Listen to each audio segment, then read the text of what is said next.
No doubt there are more reasons why we sometimes can't see the financial impact of continuous improvement. Being aware of these failure modes and discussing them up front gives us a better chance at showing that Kaizen pays off. Hey everyone, this is Pereira, and today is going to be sort of a solo show.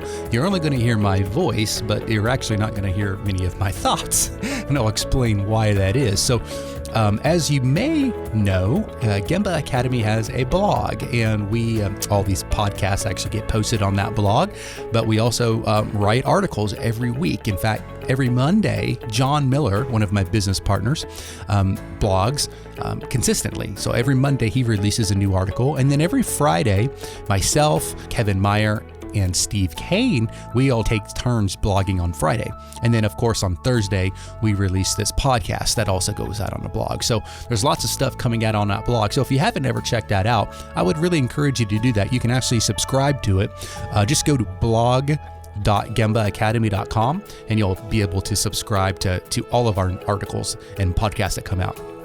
But let's say back in August of 2019, August 12th to be precise, John actually wrote an article titled, "Why Can't We See the Financial Impact of Continuous Improvement?" And, John has written many good articles over the years, and but for some reason, this particular article really touched a nerve, and it's been viewed probably 5 times as many times as our other blog articles that have come out. So it's a really powerful topic, or a topic that many folks are obviously interested in. So what I thought I would do was I would really kind of convert this written article into an audio article. So sort of like a audio book of a blog article, if you will. So I'm just going to read it, but I would encourage you to go over and read the actual article. And mostly because at the bottom, there's a comment section, and there's, as of right now, I think there's 18 different comments from folks who had some really good insights and some interesting takes on the article. So sometimes it's as fun reading comments as it is the actual article. And there's some good stuff there. So that's what I'm going to do today. Is I'm just going to read the article. So again, this was published August 12th, 2019, written by John Miller. The title is "Why Can't We See the Financial Impact of Continuous Improvement?" Last week, I had the opportunity to address the question of why it's sometimes difficult to see the financial impact of successful continuous improvement efforts. If actions don't deliver results, or if they aren't sustained, it's not hard to see why. Or what if we can visit the process and see that it's 30% more productive as a result of Kaizen activity, but the financial controller can't see this? Well, here's a summary of a discussion with a group of continuous improvement specialists organized around 5 common mistakes that prevent us from seeing the financial impact of lean efforts. Mistake number 1, not agreeing upfront on how to measure success. The starting point is to involve stakeholders and to agree up front on how to measure success. The definition of success may not always be financial, but sooner or later, it needs to be. Sometimes there's a direct financial impact. Other times, it's an indirect benefit that requires further action to realize savings. All continuous improvement activity should be measurable in one or more of the macro categories of people, safety, quality, delivery, cash, and cost. Once the main problem areas have been agreed and defined in terms of KPIs as the company measures them, perform lean diagnostic activity, collect data, make an analysis, calculate estimated savings. If a consultant or CI specialist doesn't know how to do these things, stop and get the education first. It's necessary to know where the financial controller or equivalent person will look for the results and how that translates to key performance indicators at the Gemba level.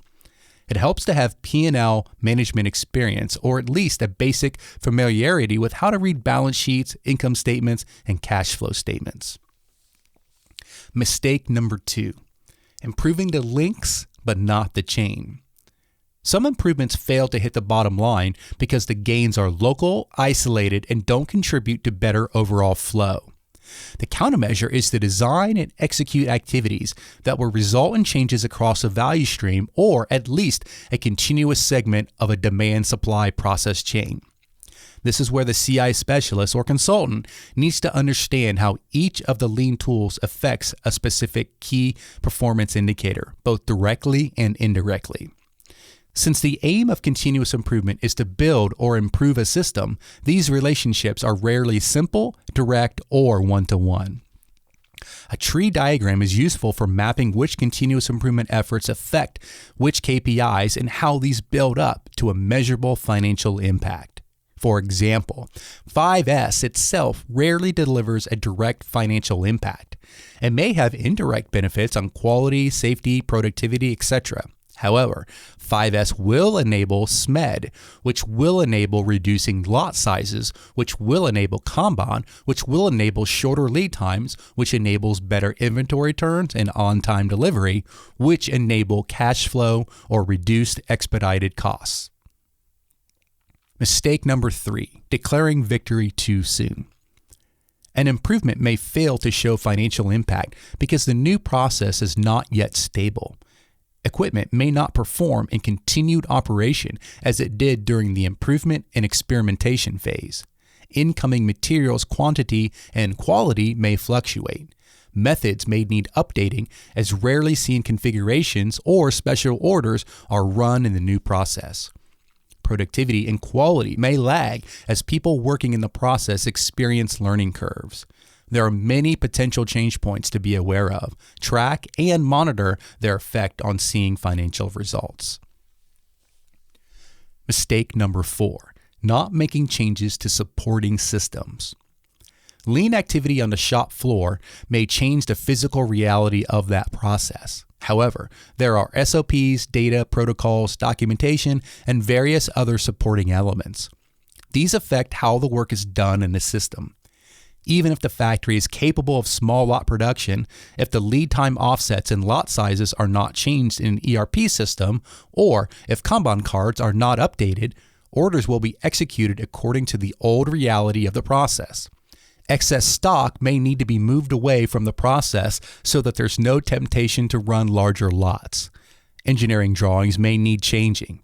The bill of materials may need updating. The cost basis may need to be updated. These should not be surprises, but identified, addressed, and agreed up front. Mistake number 5, assuming that physical results will be visible as financial results. Sometimes a project leader is happy.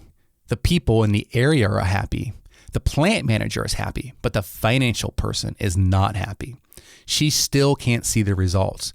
This should not happen if that person has been involved throughout the process in defining success, understanding cause and effect of various CI tools on KPIs, in identifying potential system change requirements, monitoring new process documentation, and so forth.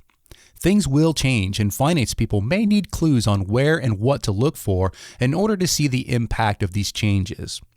There are other factors to be aware of, such as reporting error, reporting delays, variability or fluctuation, averaging or normalization of data.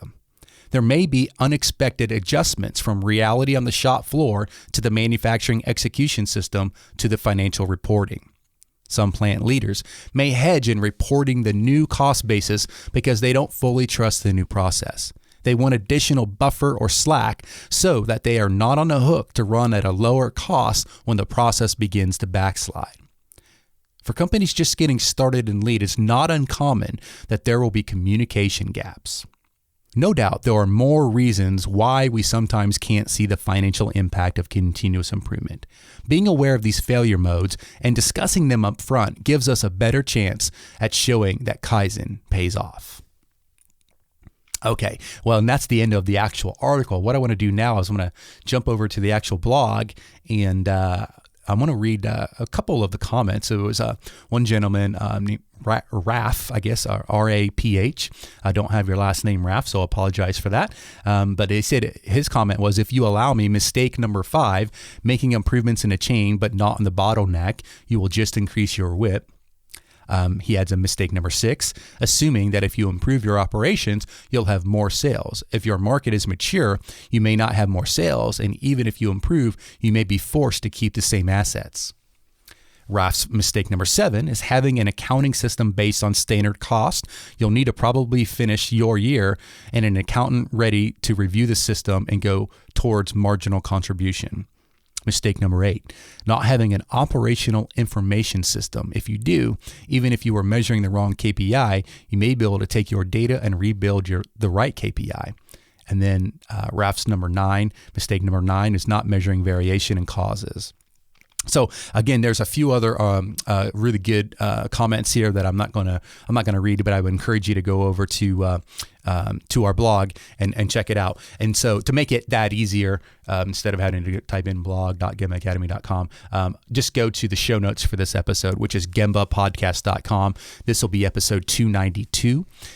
So yeah, go check that out. And the last thing that I'll say, I'm just going to kind of build on one thing that John mentioned early in his article.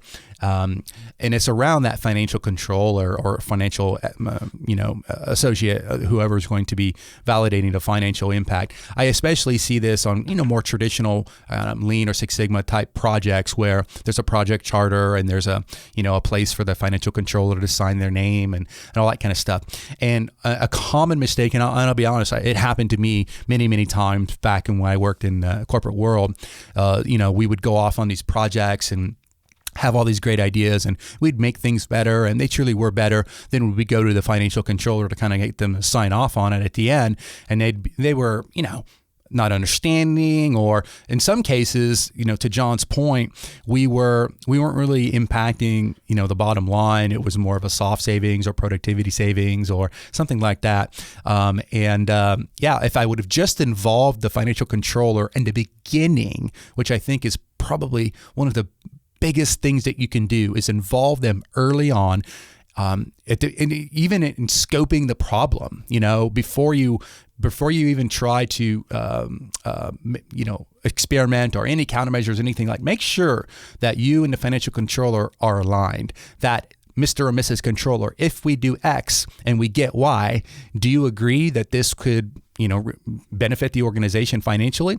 And what might happen is they may come back and say, no, I don't agree, and here's why. And then what that might do is that might lead you in a different direction, a better direction that's going to help you, achieve even more impact for the organization. So by no means do we want to ever treat our financial friends as outside the organization or against the continuous improvement folks. We're all in it together. We're all trying to make our companies better.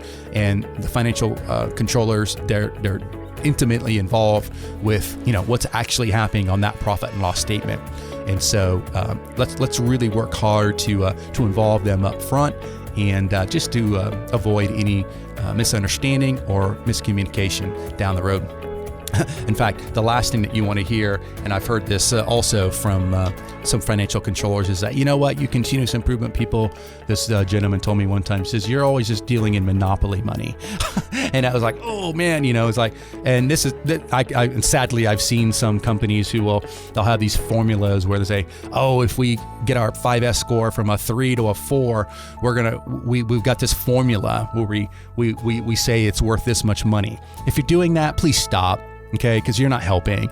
That's nonsense. Don't do that. That's what controllers will indeed roll their eyes. They will indeed accuse you of dealing in monopoly money. And if you're doing that, you really are. So keep things real. Fix what bugs you. Try to understand the problem. Deeply understand the problem. Involve that controller up front so you're all on the same page, and things are going to go much, much better as it relates to the financial impact of your continuous improvement efforts. Okay, thanks for listening. Again, go check out the show notes, which will link to this article, gembapodcast.com. This is episode 292. Thanks. Thanks for listening to the Gemba Academy podcast. Now, we invite you to take a no-strings-attached, fully functional test drive of gembaacademy.com. Gain immediate access to more than 1,000 Lean and Six Sigma learning resources, all free of charge, at gembaacademy.com.